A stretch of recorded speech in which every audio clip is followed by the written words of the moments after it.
can't even read my own handwriting. Short explanation before we begin. I played a little bit of this first because I had to try it out first. I didn't just want to go straight into playing. So the first half will be me recapping what I've already started playing. So next is the rules. I did buy the Wild Hunt version also, the add-on and play with the core game, but I wasn't quite sure how you were supposed to mix that into your base game. I think it's meant to be played separately. I wanted to play both at the same time, so what I did was make up my own rules about when to use Wild Hunt regions. And what I did was I used a card tracker, and if I drew two of the same cards twice, then that would be a Wild Hunt region or ailment. And this game didn't come with a character sheet, so I just made some up on my own. I hope you enjoy. But I'm going to try it as Mark Blackthorn. And I didn't want to use somebody else's stuff, so I drew my own. Except for this. I didn't draw this. I drew this.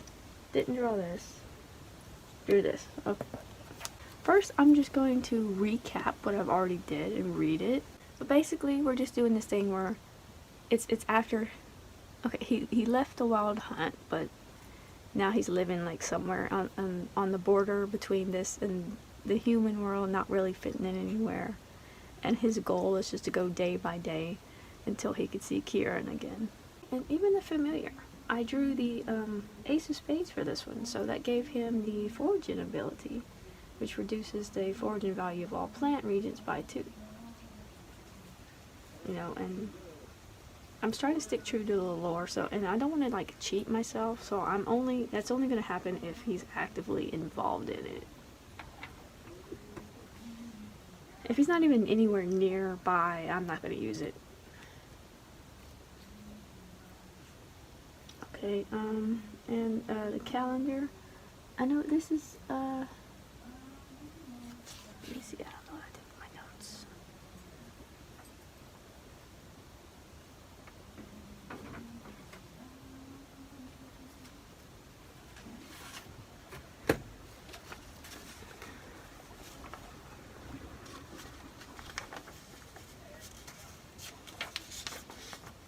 Yeah, see? These are the notes I was using, okay, and it sucked trying to keep track of this without a character sheet. So I said, you know what, screw it. I went ahead and just made my own.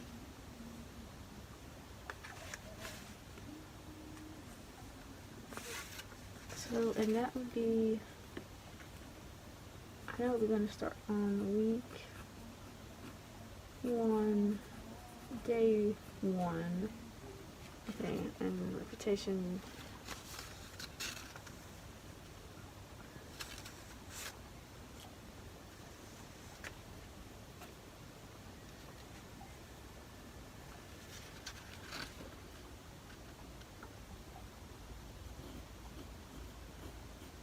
It's going to be gold and silver.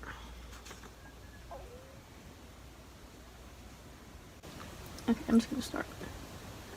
I came up with this little house. I mean, I don't really know anything about the cottage yet. I'm not even close to upgrading anything, so I'm not bothering with it. Okay, so this is the first day. I did it here. First day. Okay. It was a lovely spring morning. Mark could tell as he stepped out of his cottage and into the warmth of the sunlight. Another day passed without word from Kieran, and he wasn't in a particular mood for village travel. The moment of peace was short, however, when a small wagon creaked into view, grumbling soldiers at the helm. "Halt, state your purpose," the closest one said, not particularly aggressive, but in a tone that suggested it was more of a formality. "I live here," Blackthorn, Mark responded casually, his hands in his pockets, and uninterested. It wasn't new. Being only half Fey meant either side viewed him as an outcast, so he felt more comfortable right on the border between the kingdom of Fey and men. He looked past and noticed one fidgeting with his face. "What's wrong with your man there?" the afflicted grumbled in glare. Okay, this was because I ended up drawing the Queen of Diamonds first. So I'm going to go ahead and mark that out. That gave him the, yes, so that gave him the toad nose. It's 1-starred warts and mood. I'm also using Ironsworn's kind of campaign to come up with NPCs because it's amazing. I already played that and it's the best. So I came up with him being a caravan guard. So I don't even know if I gave him a name or not. So let me see that.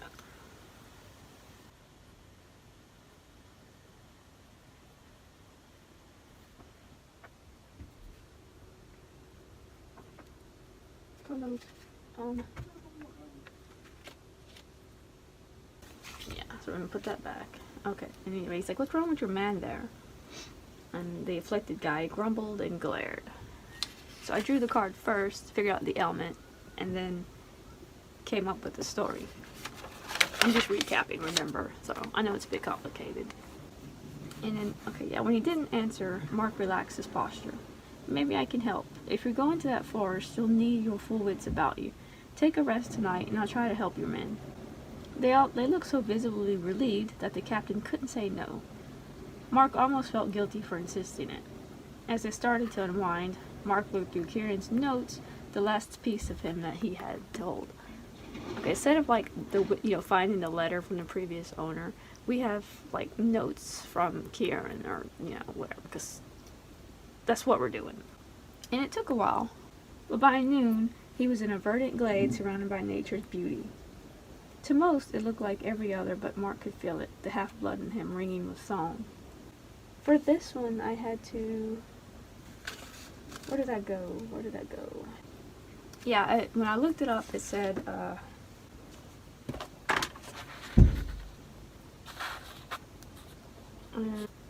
2-star, can you find on the forest with a 10? Princess Toad and Songberries is what we're after, I think. Yeah. Okay. But as he went to retrieve a handful of perfect songberries, he caught the echo of laughter and a sheen of dust nearby. No one knows why they draw to the plants, but Mark had a feeling that it had to do with missing the songs and revelry of their kin.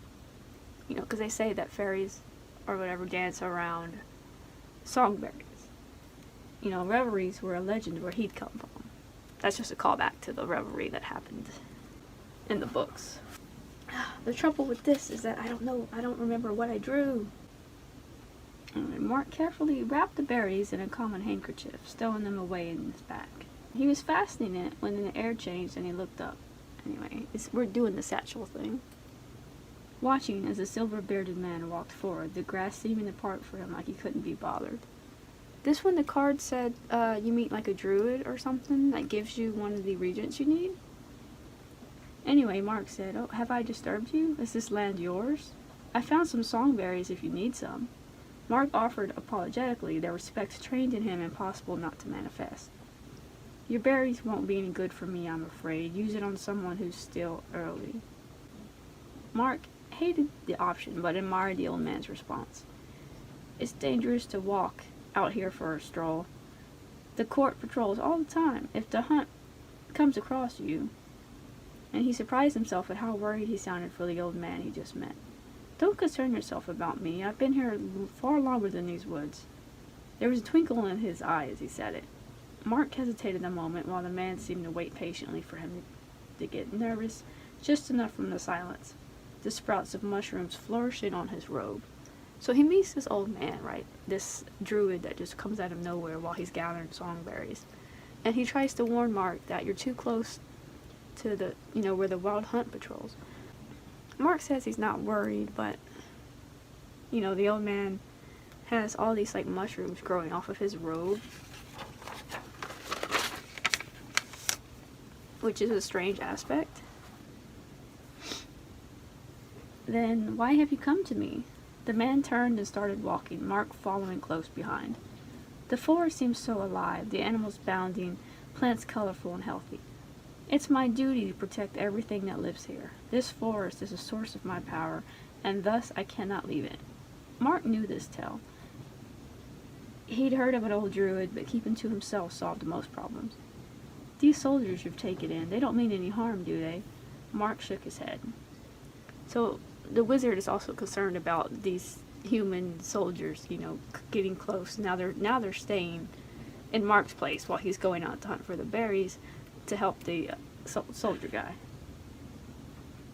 Mark says, they're just escorting a caravan of trade from the kingdom to the fairylands. Most of them are tired and just want to get back home. It's like, they're not enemies, but they don't hang out either. They're the kingdom, the humans, they occasionally send trade back and forth to the fairy realms, and they're just, it's another trade thing. The old man sighed, wary before continuing on his way. Then help if you must, the forest would never turn away one in need either. I can't even read my own handwriting. And then he was gone, leaves and variety of plants in his wake.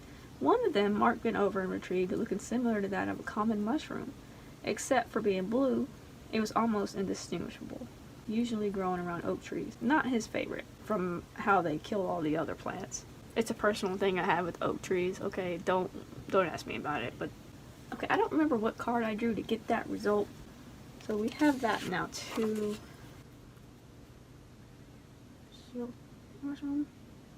And we have, I'm going to say batch of songberries. Once they're used though. These few won't be enough. Though he lent them their home for the night, he wasn't eager to leave. He'd been walking so long, Mark almost hadn't noticed the sun starting to set. One step at a time, the natural dirt started to change, a soft tapping beneath his shoes. This one was because I drew a jack. Okay, this was the jack, yeah. You up here, boom. So anyway, the prompt for this one was, you find yourself in a beautiful courtyard of azure bricks, hanging moss, and a golden throne upon which sits an amused-looking elf. They ask for a gift in exchange for a story. Do you give them a gift? What do they tell you? Write you about your relationship. So, I thought this was the perfect time to bring Kieran in. So anyway, one step at a time, the normal dirt started to change, a soft tapping beneath his shoes. He looked up, one hand carefully protecting the satchel of herbs. The sun glimmered off a golden crown encased in raven black hair, the very same the elf was named for. Mark Blackthorn of the Wild Hunt, he started, lazy and casual. Don't call me that, Mark answered, his breath coming in quick bursts. How could you just sit there like that? I've been looking for you, he added, walking closer to where he sat on his bramble throne. Wrong, you've been looking for this. His amused, discolored eyes sparkled with amusement as he extended a hand, holding the ingredient that Mark was looking for. You've been watching me. So instead of us giving him a gift, I just switched it for him to give us one.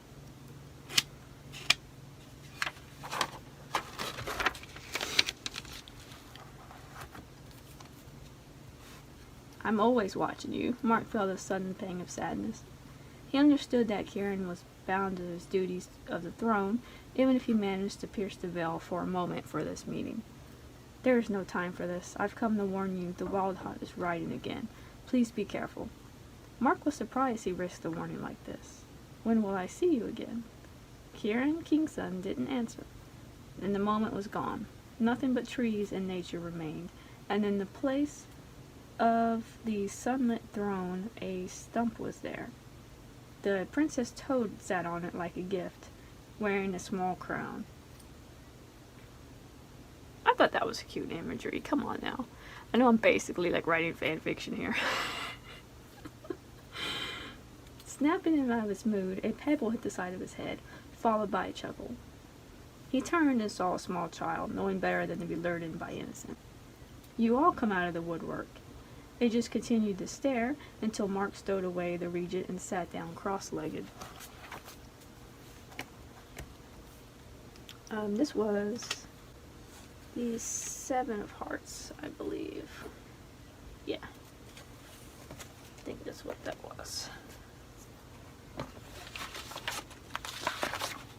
Yeah, a group of child-sized pixies challenge you to a caber toss. Each side draws 3 cards. Whoever has the highest single card value wins. In the event of a tie, draw again. If you win, they begrudgingly give you silver. If you lose, you must give them a regent or be cursed. Okay, instead of the caper toss, which I thought was out of character, I just did like a pebble marble kind of game. So for this one, I wrote down the cards as I drew them, one at a time. So a few more pebbles were gathered into a pile, and the pixie started pushing one out. Mark smiled, delighted at such an innocent game. Fine, I'll play. He responded by pushing one of his own. Knowing nothing came free with the fae. I keep saying fae, but we're doing elf, fae, fairy, seelies, whatever. The stone seemed even and on par with the pixies who looked neutral but focused. It suddenly pushed one up a little higher, and Mark noticed the strategy. He countered by enclosing it with one of his own. The pixie scowled, realized that he was outmatched.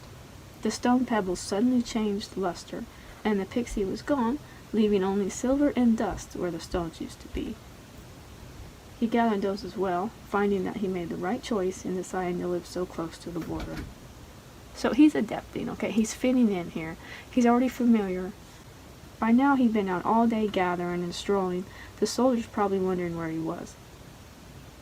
Playing stones with a pixie, Mark explained when they asked, back home, and immediately strolled to the kitchen. So, don't look at this, spoilers, okay.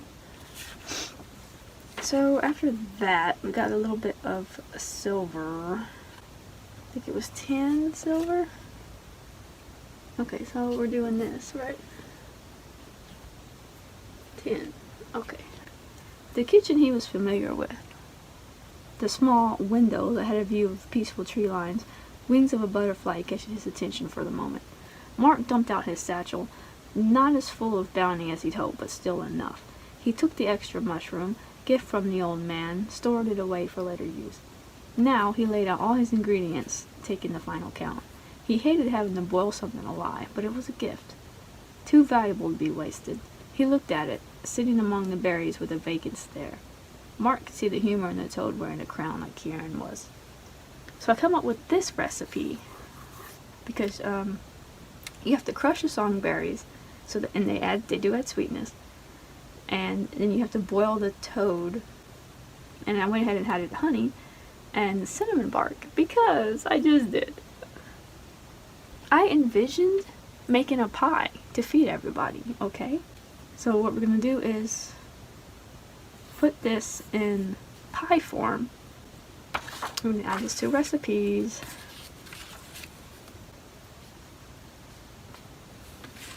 I don't know how. Am I supposed to redraw this on here? Or would I just print it out later and then staple it? Let me do this first. I'll just write it.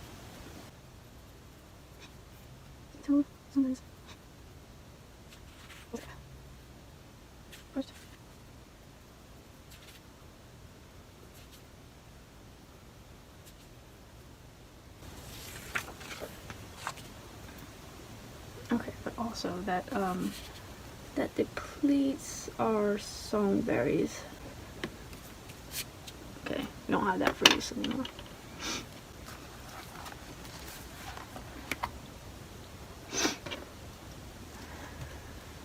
His cauldron was already working on a boil, while Mark took his time, carefully crushing each of the songberries into a jam. A few random barks of cinnamon were nothing to pull apart. And then they went. Finally he lifted the toad and submerged it into the brew, crown and all. The mixture was coming together, and so he poured it into a bottle safe for travel, and the rest he poured into a glass suitable for wine, but not before the few spoonfuls of honey were mixed in by shaking it well. By then, the pie was done. After all, they were guests. It's his duty to host. The soldiers were still lively when he re-entered, this time carrying trayfuls of food and drink. They wasted no time tearing into the pie. But eventually, Mark took the chair next to his sour soldier, still scrouching and brooding. Look, I promised I'd help, and so I have. The glass of elixir was saved last, and now he presented it to the soldier. Drink this, and your ailment will fade in a few days' time. The man was hesitant, but lifted the glass to his nose, sniffing it with his warts and all.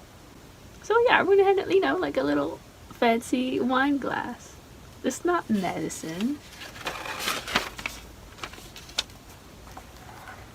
But the other guys still get their pie, so. As he drank, Mark noticed he started to relax, probably expecting it to taste worse than it had. And afterwards, he pulled out the bottle, setting it on the table. That was a sample. The man's mood seemed to improve at once, and in a hurry he dropped some silver onto the table next to his plate. "Finally, some relief," he exclaimed, Mark smiling as he pocketed away. Mark respected that they kept the detail of their trade close to his chest. He didn't care anyway, and Kieran probably didn't deal with any of that. The next morning he watched as they gathered together to leave, all of them refreshed and in a much better mood. Okay, so we get, since these songberries are plus 1 point of sweetness, 5. Okay, reputation is at a 5 for week 1 so far. I forgot to mention that. I think that's where you start. But we get 1 point of rep, which means, actually that's 6. We get 24 silver and a rep point. 34. I don't even know if we get gold. Now we're on week 1, day 2. I just went with March because it's kind of spring anyway. Figured, it comes with the book. It'll help me track it. So anyway, day 2. With peace and quiet back to his small home, Mark decided today would be a fine trip to the nearby village. With nothing but his satchel, he set out, following the path back the way that the wagon had come. I didn't start off with the village. I didn't want to, so it's simple. I didn't want to. Okay. The town was bustling, as it always seemed to be, but Mark only intended one visit. This time I came up with another little NPC with the Ironsworn's generator.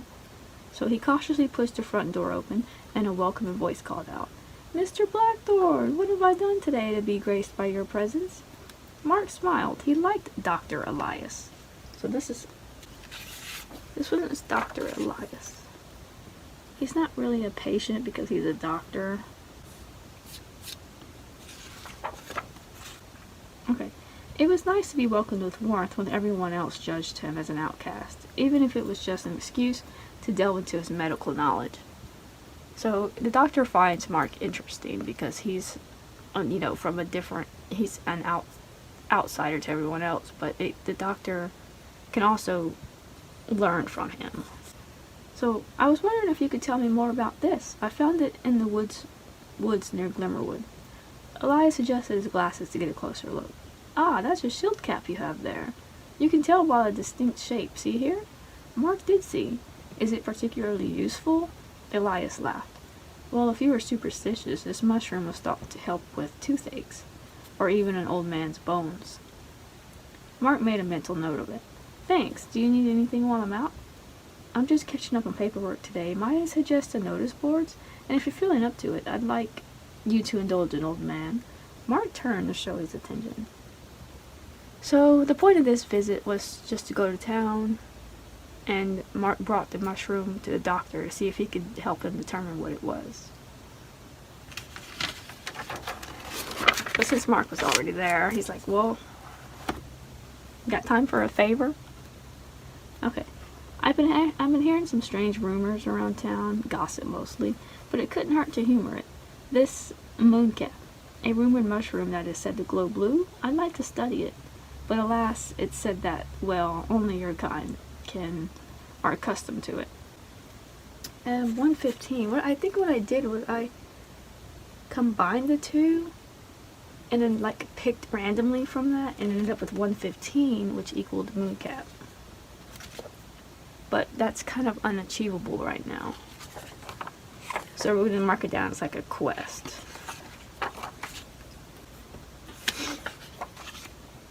But anyway, he knows Mark's history, and you can only get a mooncap from that area. Okay, Mark knew that the good doctor was being polite, but he wondered about his curiosity. Unfortunately, I don't know much about it, I'm afraid, but I will aspire to. He uncomfortably gripped the strap of his leather satchel before heading back out. The rest of the day was fairly uneventful, and Mark sensed his energy failing at the lack of wilderness. He headed back, feeling somewhat more anxious than when he arrived. If I'm not mistaken, the first one was a patient, and then you have a week of downtime. So I don't want to go work on things That's why I went here. Anyway, next day, March 3. Now we're on day 3. Stepping outside was as refreshing as it felt the day before. With more free time on his hands, Mark decided to explore. The forest was calling to him. He ignored the call for now, making his way around the cottage where Windspear chose to appear, grazing the grass like any normal horse would. So Windspear, I'm doing it just, of course, I'm doing it like, sort of like canon, where he just appears and, you know, he's a free spirit, does his own thing. But today, he happened to be outside. And Mark took it as a sign. I wanted to get the familiar in here, so. He was here because Kieran had let him come. Either way, Mark took it as a sign. He carefully approached him like an old fond friend, the closest that he had these days. Gently stroking his long muzzle, Mark saw a reflection in the horse's empty eyes, a mountain in the distance looming. "All right then, let's go." He complied, easily sliding onto his back as they stepped off towards the cold shadows in the distance. It looked colder up there, and it made him wonder if some glacier moss could be laying about. So I know we need glacier moss, which is a... What, did I pick this randomly? I don't remember. Anyway, the size of it is a 9, but since he lowers it a plant, it's a 7. Okay. Anyway, the path was slow and rocky. In fact, the terrain was so unstable, Windspear started to hesitate. We're going into the mountains now, because I just randomly chose to explore that. Okay. Mark looked around, studying his environment. The forest had started to wind back, and the ground started tilting upwards, and the ground looked harder. Out of the corner of his eye, he spotted a huge group of goats, minding their own business, but looking visibly agitated at their presence. "Let's just go around," he suggested, tugging his hair to veer off in a longer route.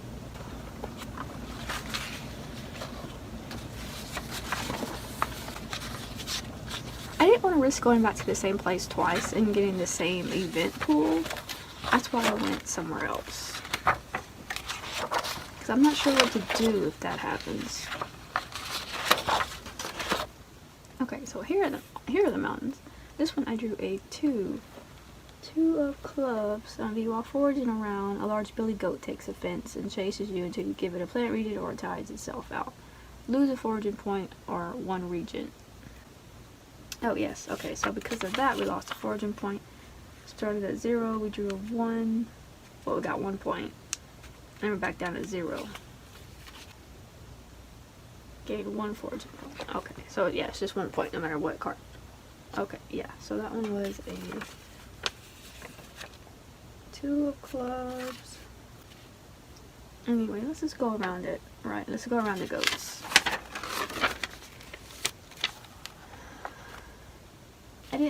I didn't see it very much in character for them to chase them off.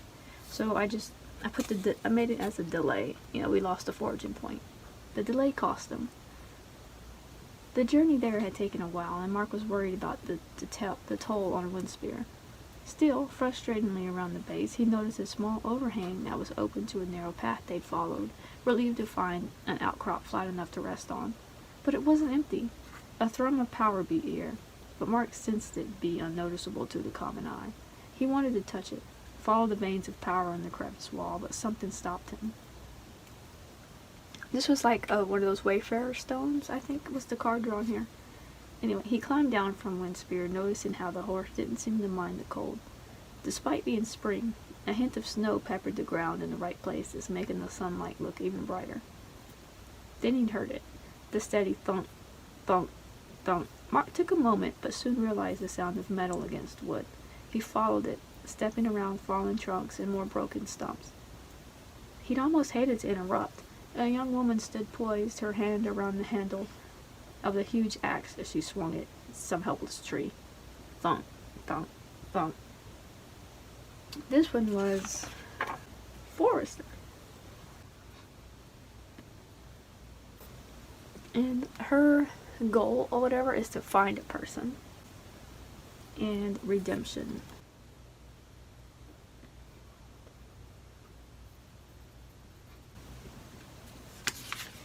So I added that in the story. Excuse me, Mark started, but the woman made no move to stop. I've no time. I lost him. He's lost. Her words were nonsense, but every sense in him said could tell this was a person who was in distress. Who? In a place like this? Mark imagined what it must be like to be lost and alone in a place so unexplored. The trees went on for miles. My brother, they took him from me. Oh, like a storm. I can't stop working. Mark understood. This young lady was probably cursed. Her brother taken to join the hunt. Not for the first time, Mark wished Kieran was here to tell him what to do. Then he felt guilty about wanting to call on him for every little problem. I'm sorry, I can't help you. The woman looked no different than before, but just kept swinging. Thump, thump, thump. So what I did here was, he wants to help, but he knows it's dangerous for him to get the attention of the hunt. You know, for whatever reason I haven't come up with yet, that he's out. And we're doing like little fairy enchantments here, where like they've pretty much distracted her by making her just constantly chop the wood so that she couldn't stop them from taking her brother. So Mark took Windspirit by the reins again, leaving her to it. His time in the wild hunt had finished. There was a strong enchantment on that woman, probably to diminish her as a threat while they took the boy.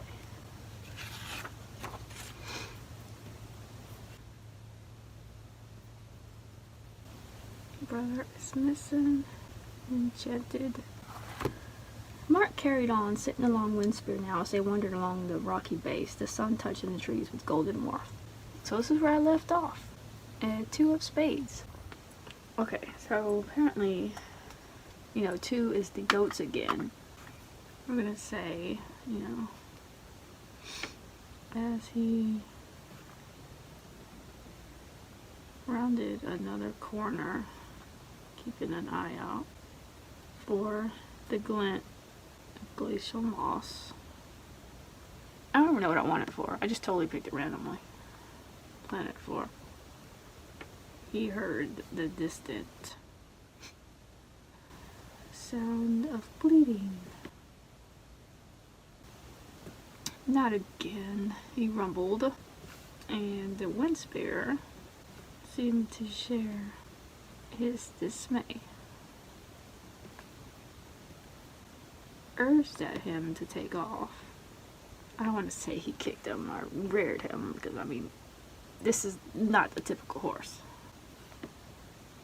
Urged at him to take off, but Windspear was already racing. Mark turned to look, and the goats were following. So Windspear kept running. He thought about throwing the shield cap that the old man had left behind, but it seemed cruel to give them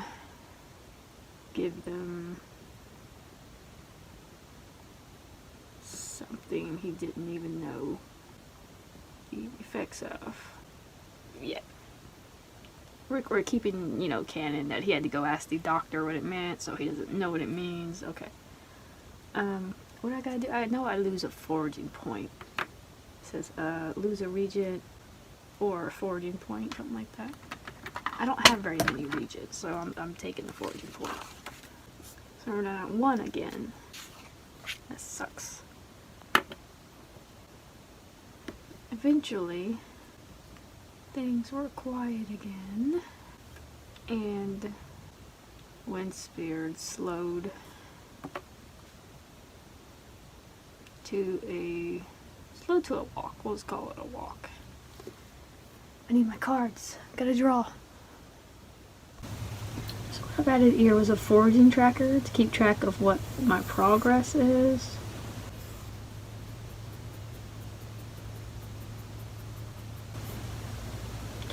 Okay.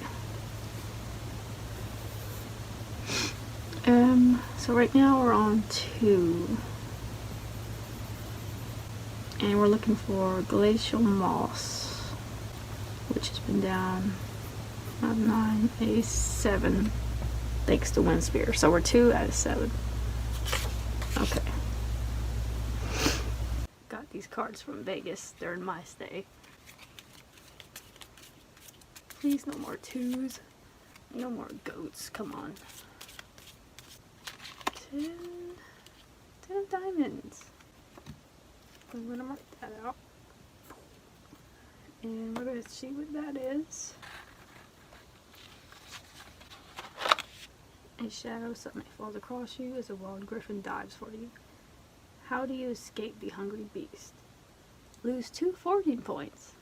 I don't even have 2. It was barely a couple of minutes in peace. The sky darkened. Mark looked up at the circling shape in the sky overhead. All of the commotion must have drawn its attention. A feral-looking griffin didn't wait to let them flee. Instead, it died suddenly, claws extended. Mark heard Windspear's loud warning.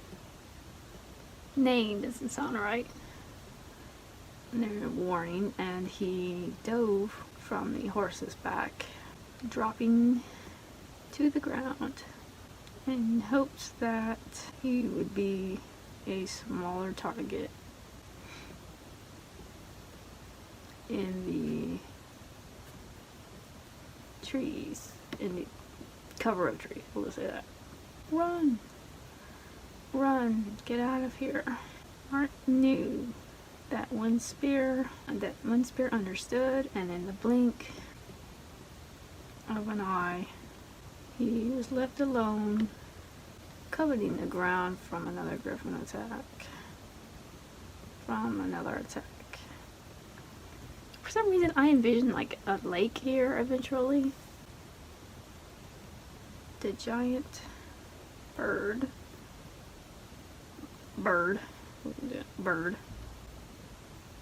was coming in for another round. So Mark rolled off to the side, barely avoiding, I don't say knife-sized. Would that work? We'll just say large, so it would be basic. Claws, as they upturned the earth, looking for its missing prey. I'm really dragging this one out, aren't I? Stumbling to his feet, Mark used the opportunity as a distraction, and fled for the nearest body of water, well aware of the breaking and snapping of branches as it was on his tail for the chase. Drama alert! Drama. His heart pounding. Mark had no idea how close it was. Mark dove into the murky? No, water in the mountains tend to be clear, huh? Clear. Keep saying body of water. I already said that. Ugh. His dive, fending off the griffin, who gave up with angry screeches. He's way too big to come in the water. When the coast was clear and quiet again, Mark dragged himself to the shore, falling wet and breathlessly, is it the word? To the ground. He looked up at the sky before letting his eyes shut. Yeah, he deserves a rest after that one. So, what I'm going to do is I'm going to take off another foraging point. Put us back at 0. Then we're going to find this moss. And we got a 3 of diamonds. 3. So that's first time for that one. Some stone gives way under your hand, disturbing the goldrakes down below. They peck and screech at you until you are far away from their nest. Lose 2 points. Is there a negative point system? Because I'd be in it by now. Are you kidding me? I'm having the worst luck. Mark was unsure about how long he'd been laying there. The sun had moved, though it hadn't quite set yet. He went to sit up, but as he turned over to get a balance on his hands, that's all I could think of. You know what I mean? The ground started to soften below. It stopped him where he was, wondering. Mark was beginning to hate the mountains. He shouted in surprise when a beak started poking through, angry at his hands. He quickly pulled them away and jumped to his feet, watching as the drake started to break the surface. No, he protested, visibly frustrated. No, he repeated, jogging away from the water side, where apparently it was a good spot to nest.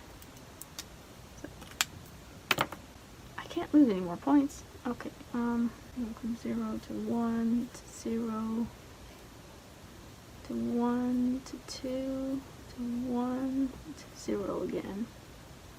I think. Let's try this again.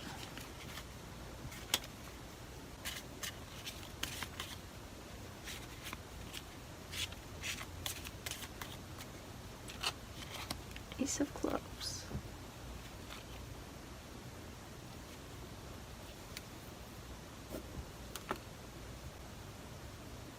Wait. Okay, that one should give it to us. That one should give it to us. If we're only looking for 7. 7. Yeah, that gives it to us. Okay.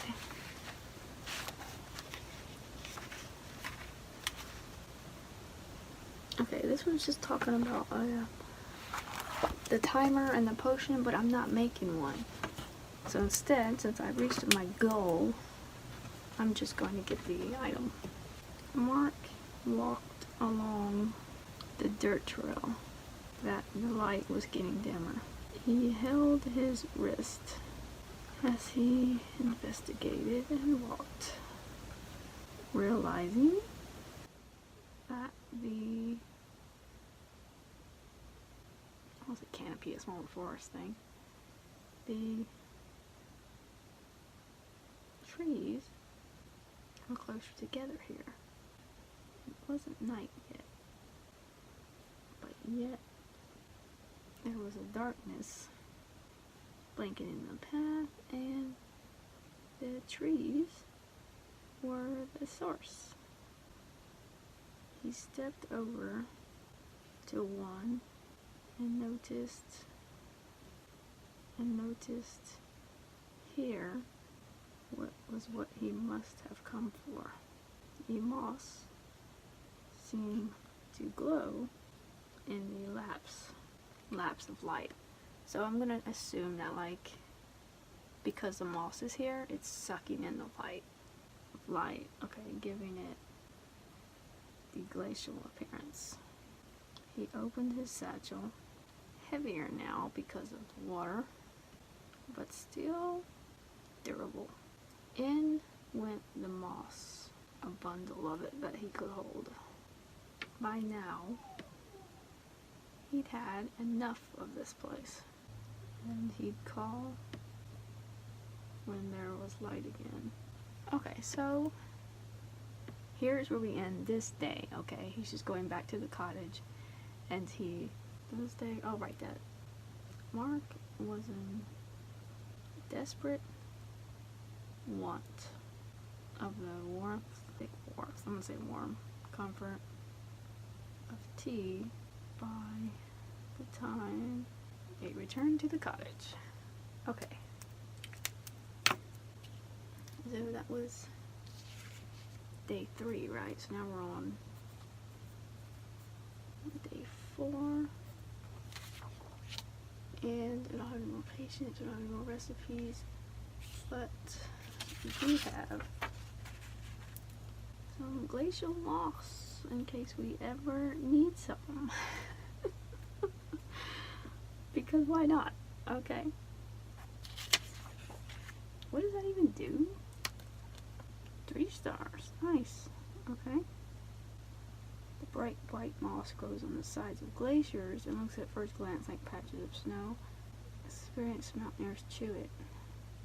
It slowly releases the water inside and tastes minty fresh. Oh, I could have wrote about him tasting it. Can be crushed for dehydration and lungs. 3 stars. Dehydration and lungs. Okay. Okay. So this is where I'm going to end this episode. Even though I really don't want to. It's already almost midnight. So I'm going to let this stop and reconvene later on.